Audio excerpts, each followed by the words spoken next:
وقل رب زدني علما.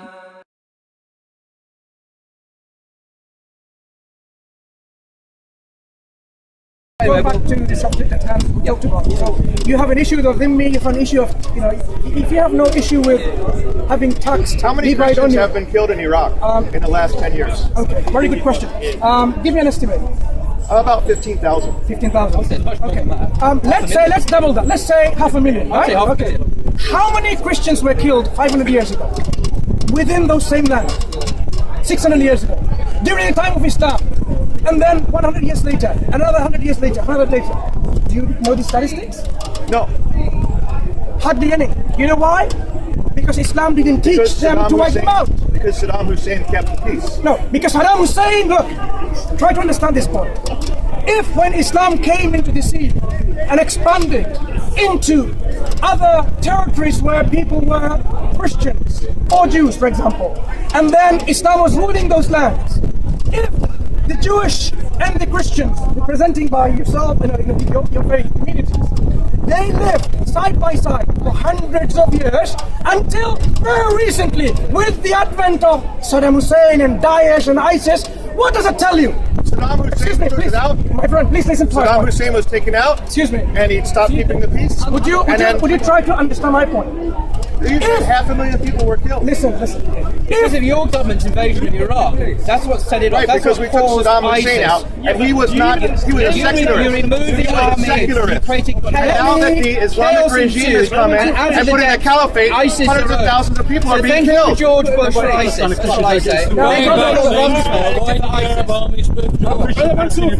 did the Arab armies move north? Just to clarify this point, brother, I'm not sure you've understood it, right? The point is this: if the destruction, annihilation, death, murder, as you say, of Jews and Christians in Islamic teaching, then we would have expected, when Islam came within those lands and Jews and Christians were living under Muslim rule, we would have expected them to be totally wiped off from the scene. Every single one of them.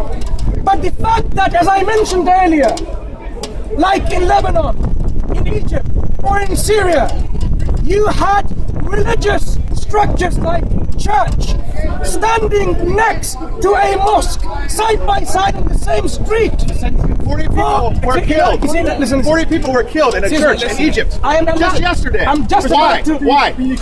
You don't have anything to do with Islam. Okay, brother. Oh, nothing to do with Islam. Do you think the KKK? It's just a coincidence. Do you think the KKK is I was just about to explain this to you, and instead of allowing me to explain it to you, explain. Thank you. Why 40 people? the Ku Klux Klan and see how much you like them as a Christian. They're Christian. They're not a Christian. They burn crosses. You're not seeing the Christian crosses they burn. Okay, my They're not Christian. Right. To continue. Of course they're Christian. The point to take is this: if we find a group of Muslims now going about and killing your fellow religious brothers and sisters recently, and you somehow think this must be the teaching of Islam, then what happened before? Because Muslims have been living for centuries at peace with your Christian and Jewish fellow brothers and sisters. If it was the teaching of Islam, you would have found in the news and chronicles everywhere throughout centuries that every decade, every year maybe, Christians and Jews were slaughtered and butchered by the Muslims. Let him answer that. The fact that you cannot find examples before Saddam Hussein or Daesh or ISIS 100 years ago, 200 years ago, it tells us volumes. When did that happen? 19th century. 19th century.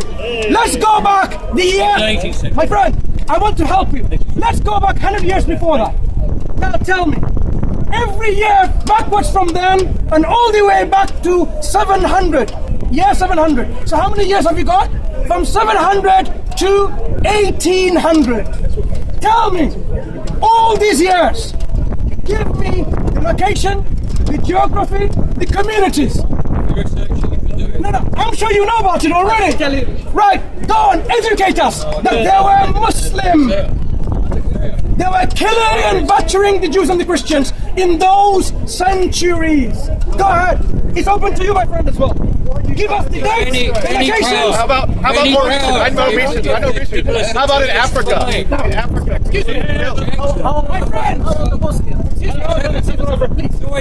Now I request to my Muslim brothers, please allow us, who is trying to represent you as Muslim brothers, to clarify the misconceptions people have about Islam. If you think that we are incapable of doing so, we will more than be happy to come down, step down, and you can take the ladder and tell the people about what we're trying to clarify. But allow us at least, give us the chance to convey the message as best as we can. Remember, I started by saying, I am not an expert. Are you an expert in anything? There you go. We are not experts. So if you want to hear us with the abilities that we have to reason with people. I was simply allowing my Christian brother here to come up with numbers, locations, geographies, okay? Communities of Christians and Jews who were murdered and butchered every year till the year 700. Now, you're a Christian. Why stop at 700? We're talking about the past. Yeah, go back further. I am giving you my friend Douglas. Is that your name? Yes. So we know each other, right? Right. Thank you. So now, for every centuries from year 700 to 1800. 700. Excuse me. Go back further. Excuse me. Let's start with 1800, year 1800. Now, we will go back further. You know what? No problem. Start with the year 1800. Which Jewish... No. Okay, we'll start when the Prophet came. Okay. Otherwise, what do you brother, you know? Isbiru wa sabiru. Have patience. Start with year 1800. I've asked you why not get back further. Excuse me. Did I say I am not going to? I said yes. No problem. So start with year 1800. I don't know anything about that period. Can you get back further? 1700. You can learn something. Right. Now, anyone here who knows about your Christian friends, brothers and sisters were massacred by Muslims in year 1800? Christian. Year 1700. Christian. Yes. The pirates. The Barbary pirates. Pirates. And they were killed by who? Dominated Mediterranean. Hang on. They were killed by who? No, they were killed by who? People that were trying to ship things in ships. And who were killing them? Mediterranean. Islamic So peoples. they were killing and also slaving. Islamic army? Slaving off European coasts. Muslims in People general? from Tripoli. And who are they? Pirates. Now I'm asking you. Their religion, but we're Excuse okay. me. Did you say pirates? And we have a descendant of them here today. Now, look at this. The evidence that is brought forward by our Christian friend, what's your name? Kevin. We had pirates killing. Now, pirates, do they differentiate between Muslims and Christians, or do they loot everyone? They only go after the... Oh, they only go after the Christians. And these pirates, they never looted anyone else. Right. The only representative of Muslims that you can get are pirates. It's similar to how Muslims can rape Christian women, but not Islamic women. Can I give a more recent example? I'm going to ask this question, see how many people have a sense of the answer. This bit makes my point. When was the last time there was an actual ethnic genocide in Europe? Think Bosnia. Bosnia, okay, correct answer. I thought people might talk about the Jews and the Holocaust. British Jews and other countries trying to save the Muslims. Lovely, yeah, of course. So, my point is this, that the Christian militias, the Orthodox Church militias, who went there with the blessing of the Serbian Orthodox Church, that was their symbol, by the way. If you look at the old newsreel, do you know what that means? It means the Trinity. And according to the United Nations, the Christians, in the name of this, slaughtered thousands and thousands, tens of thousands of innocent Muslim men, women and children. The United Nations recognize it as a genocide. It's the only genocide in Europe after the Holocaust of the Jews in the 1930s and 40s. So this is a Christian on Muslim genocide within living memory in Europe. Not in Africa, not in Iraq, in Europe. Yeah, British army came to save the day. Fine, Tony Blair gets some credit, but who was doing the killing? Who was doing the killing? The killing was being done by these people who were blessed by the Orthodox priest before they went and slaughtered the women and children. The symbol of the Trinity. Go and look on the old newsreels. So we can all play this game. Jesus would condemn that. Jesus would condemn that. What's interesting, I'm sure he would, but in the Christian's own Bible, you believe he's God, don't you? You believe Jesus is God? He's one member of the Trinity. He's one member of the Trinity. What about the genocide of the Palestinians? That's going on today. Thank you. Good, a very good point. Okay, thank you very much. Now, to return to the subject at hand. Now, my friend Kevin is having a hard time in Google trying to find out in these centuries which Christian and Jewish community were massacred by Muslims in the year 1700, 1600, 1500, 1400. He's finding difficulty finding it. In fact, every one of you, you're thinking in your head, what did I hear that in CNN, in Fox News? You didn't hear that at all. Brother, Somalia. So what you now realize is this: it's a modern phenomenon. Terrorism, or this mass massacres that's happening, is a modern day reactionary thing. It may have been brought about by people's grief, people's exploitation and abuse. It could be hundreds of different reasons. But of course, political analysts will give you the actual reasons why we have these people, these terrorists and extremists, who've risen up. You may remember British people here who are not tourists. Recently, in the last week, there was a British soldier who was convicted of murder of an Afghan prisoner of war. Very recently. No, hang on. Recently, yeah. No, I'm talking about this week. The High Court or whatever, the High Court decided that he wasn't guilty of murder, but of manslaughter. Yeah. Now, he actually just shot in cold blood an Iraqi prisoner of war. It was filmed. The film was discovered. The guy was dead at the time. What? The guy wasn't, but he thought he was. Okay. You're missing my point. My point is this: you can see the. Can you just let me finish my point, Douglas? Right. The point is, if you read the Daily Mail and the British press and the media, a great campaign had been launched over the last few years, going into how difficult the stresses of war were for this poor British soldier, how post-traumatic stress syndrome and all the other conditions he must have had that would have driven him to kill a man. The guy was dead when he shot. I don't think he did. The guy wasn't dead. He was very much alive. The guy wasn't dead. Yeah, but my point, thought he was. The point was, Douglas, is that the way that the British press looking for excuses and the way to say mitigate the guilt and to bring it down for the murder, all these considerations were given big time for a British soldier, and ultimately he essentially is not for in jail. Yes, I know, that's my point. He served 8 years in jail already, and as he was no longer guilty of murder because the courts changed that to manslaughter. Why do I mention this case? I think it's fairly obvious. If you get Muslims or Palestinian Muslims or Palestinian Christians, Or Christian. a lot of Palestinians are Christians, of course, who are brought up traumatized by Israeli checkpoints, Israeli brutality, Israeli terrorism, year after year after year.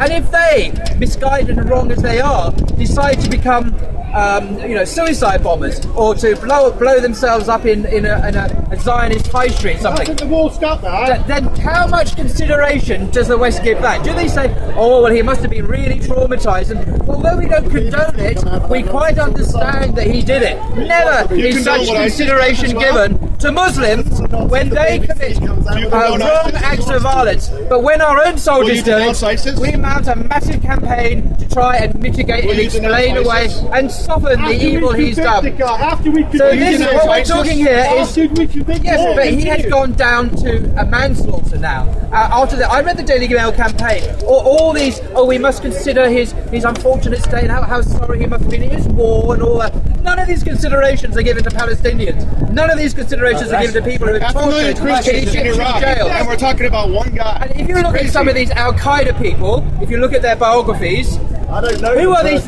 What happened to these people? Some of them, or many of them, were tortured in Israeli dungeons, not Israeli, Egyptian dungeons under US-backed financed governments for years. and they became bitter, they became angry, vengeful and rageful, and they became extreme, and then they took up weapons and they just lashed out and they killed Westerners. Now that is wrong. It's un-Islamic, haram in Islam to kill innocent people. But you can see how they came about to be radicalized, because through the brutalization of regimes that were sponsored and supported by the West. Look into their biographies. But where is the consideration given in our Western media for these people? Oh, you were tortured for years. How brutal, how horrible. Yes, it must have been terrible for you. You shouldn't have done that. But we understand at least you were brutalized. That's never said. So we operate double standards. For our own side, we give it every consideration, every thought to the circumstances of their evil act. But for for Muslims, we give no quarter. We condemn Muslims because their religion apparently said they should kill innocent people. Which is contrary to the Quran, contrary to the teachings of Prophet Muhammad. So that is the context I want to see this debate. The double standards operated by many in the West when it comes to treating evil acts. Do you have a Quran? Right. Do you have a Quran? Yes. Now, just Will you read me a verse from the Quran? I'm having water first. Will you read me a verse from the Quran? Which verse? Go ahead. You'll read it? Okay, brother. Come to the... Let's go. Come on. Okay. Ali. No, I want one section. Come here, Ali. Right. One section. So, Will you read it? before you... Will you We read don't want it? any excited young men I around will, here, God please. willing. But before you give me the chance to read, Yeah. I want you Actually, in the small box. to come back to the topic that we're discussing. There. You raised an issue. Muslims are killing your fellow Jewish, Christian people. Like the example in a church being blown up recently. Yesterday, right? Isn't it? Yeah. In Egypt, right. In fact, even before you raised it, I talked about it. Because maybe you have come late. No, What I was pointing to you is this fact. If it was a teaching of Islam, we would have seen this happening every day, every year. None of you Christians would have ever survived in Islamic land, in Islamic rule. Must not be very good. Right, listen. So you're saying now, look, he answered it already. All these years, for 1400 years, all those Muslims who were in authority, they were not good Muslims. The good Muslims are now today who are destroying you. Will you denounce ISIS? Can I just make another Will you point? denounce ISIS? Can we compare what You my won't. brother has so well You will not eloquently denounce put ISIS. with what happened Because in he thinks Europe what in the they've last done 1300 is years? by Allah. You could not be a Muslim. agrees with You them. could not be a Jew. You'd have been executed for your faith. Anyone who wasn't of a certain kind of Christian living in this country. This is Tyburn over here. By the Tyburn tree over there, Catholics and Protestants were executed, hung, drawn and quartered, persecuted because of disagreement over the Trinity. Plus, Will you read me a verse from the but the Quran? point sir? is, no Muslim could survive in England then, and they would have been killed outright. But at that time, You read the Bible as Christians well. were living in Muslim Allah tells us countries. to be patient. You're talking Inna Allaha 90%. ma'a sabirin. Now, Will you read me a verse from the Quran? sir? listen. Don't divert the subject. Let's address the point that we're discussing. So the fact remains that this terrorism that we now see, terrorism that comes by state-sponsored terrorism, and you would not consider Israeli state-sponsored acts of aggression as terrorism, perhaps neither will you consider the UK and the USA and all others when they did the acts of aggression and terrorism. You will say, no, that's not it. Terrorism, according to you and your standard, is only when Muslims do it, right? I know what genocide is. I know what genocide is. Okay, do you really know what genocide is? I do know what genocide Okay, is. what about ethnic cleansing? I know what What about infanticide? Okay,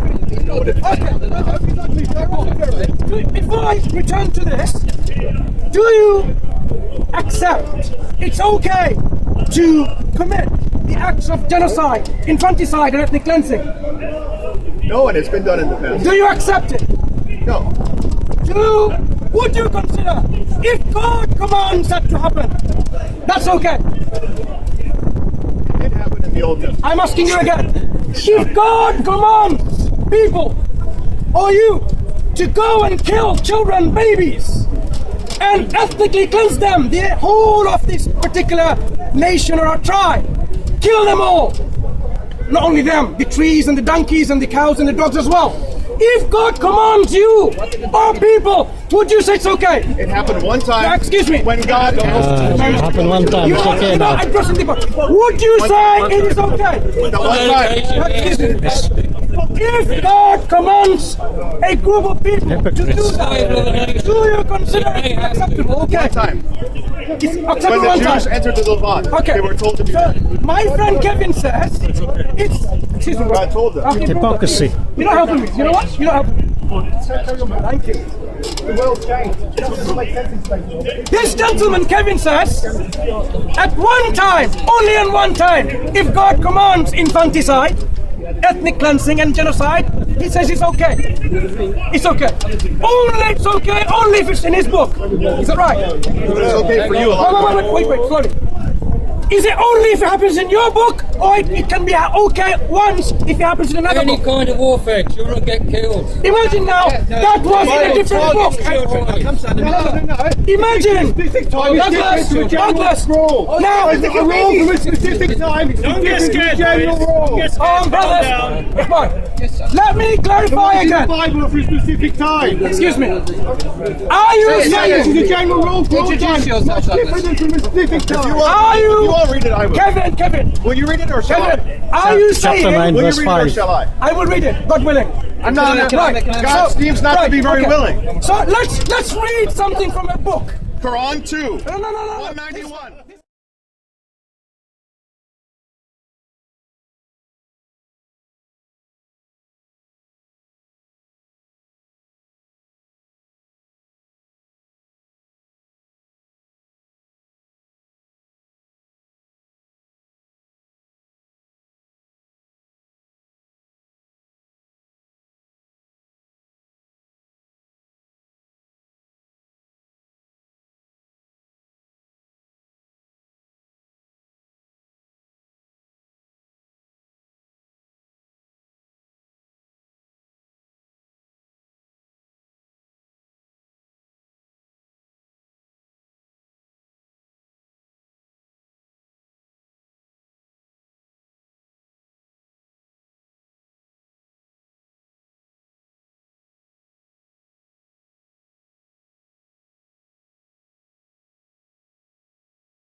One 93. I I will read it. I will read it. Kevin, we haven't finished our point before you return to this. We need to address the point at hand. Don't be. They don't want you to know what it says in Quran. We know what the Quran says. 119. Okay, what does it say? Right, now I want to point out a certain They don't want you to know. double standards and We know it hypocrisy anyway. here. The Bible has got Patience. Specific rules. And kill them wherever you find them. And turn them out from where they have turned you out. Oh, what does it say? And if disbelief or unrest What does is it worse say? than killing. And if they desist, then lo, Allah is forgiving and merciful. Christians And fight say them until there is the no Old more Testament passages disbelief and where worshiping God others. targets And women worship and is for children Allah for alone. killing But if they cease, are let just there in be the no Old Testament. transgression But against they're the not, polytheists. because people who founded his country, the United States of America, and we'll come to what they did based on this passage in a second. But before I do this, do with you in your country, by the way, with the ethnic cleansing of women and children. Let me read one of the passages the people who founded his country actually acted on. Let me read the passage. It's from 1 Samuel 15. And this is where Saul, the king, defeats the Amalekites, but spares their king. I'm not really concerned with the historical context. I want to read to you what that God apparently told the king. Thus says the Lord of hosts, I will punish the Amalekites, that's a bunch of people who lived in what's now Israel, for what they did in opposing the Israelites when they came up out of Egypt. Now go and attack the Amalekites, utterly destroy all they have, and do not spare them, but kill both man and woman, child and infant, okay. ox, sheep, camel, and donkey. Specific Now, time. I haven't finished. The Americans wiped out the. He's going to say This is the a very Americans wiped out the Americans. So that makes us bad. I denounce it. Now, the point I I'm trying to denounce make that we is wiped out the The Americans. point I'm trying to make is this. I denounce it. The point I'm trying to make about this passage is 2 points. One is, this is not unique in the Old Testament. There are a number of passages where genocide is apparently commanded by God to target whole nation groups, to wipe them out. So it's not one time. It's not one time. One nation group. That's a lie to Many say one nation time. groups, not just the Amalekites, there's other people lived in Canaan. They were wiped out when Joshua went in with the armies. Do you know your Bible? Come on. Now, coming back to this, why do I bring this up today? Because in the New Testament, in 2 Timothy 3:16, referring to the Old Testament, it says, all scripture is God-breathed and is useful for training in righteousness, for proof, so that every good man may do good works, and so on. Now, when Paul wrote those words, the New Testament didn't exist. He was referring to the Old Testament.